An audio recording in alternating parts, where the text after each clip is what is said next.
স্ক্রিনে তোমরা এই মুহূর্তে ক্লাস 3 ফার্স্ট ইউনিট টেস্ট অর্থাৎ প্রথম পর্যায়ক্রমিক মূল্যায়নের গণিতের কোশ্চেনটা দেখতে পাচ্ছ। ফুল মার্কস তোমাদের রয়েছে 20 আর সময় তোমাদের রয়েছে 40 মিনিট। প্রথমে তোমাদের নাম, তারপর রোল নং, তারপরে বিদ্যালয়ের নাম লিখে তারপরে কিন্তু প্রশ্ন উত্তরগুলো শুরু করবে। কথায় লেখো 585, 585, 851, 851। সংখ্যায় লেখো 432, 432, 303, 303।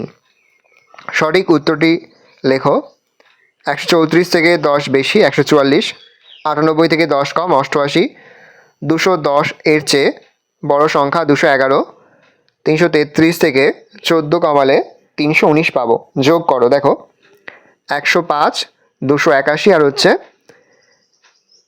126, যোগ করলে হচ্ছে 512। তারপর দেখো 326, 105 আর 10 যোগ করলে হচ্ছে 441। বিয়োগ করো, প্রথম বিয়োগ করলে বিয়োগফল হচ্ছে 331, তারপরে বিয়োগ করলে হচ্ছে 899, 999 থেকে 100 বিয়োগ করলে হচ্ছে 899। গুণ ও ভাগ, দেখো 14কে 5 দিয়ে গুণ করলে 4 5 20, 20 শূন্য মানে 2, 5 একে 5 আর 2 হচ্ছে 7। 44কে 4 দিয়ে ভাগ, 4 একে 4, 4 নামলো আবার 4 একে 4, তাহলে উত্তর হবে যে 11। নিচের সমস্যাটি সমাধান করো। অমল দোকান থেকে কিছু ফজলি আম 87 টাকায় আর কিছু ল্যাংড়া আম 25 টাকায় কিনলো।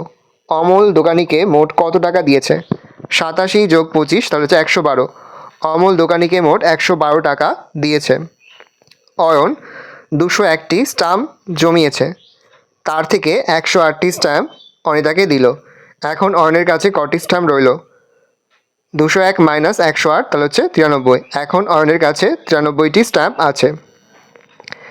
ভালো করে দেখে নাও, এই রয়েছে টোটাল তোমাদের ফার্স্ট ইউনিট টেস্ট অর্থাৎ প্রথম পর্যায়ক্রমিক মূল্যায়নের ক্লাস 3 গণিতের কোশ্চেন পেপার। ভালো কোশ্চেনটা দেখে নাও।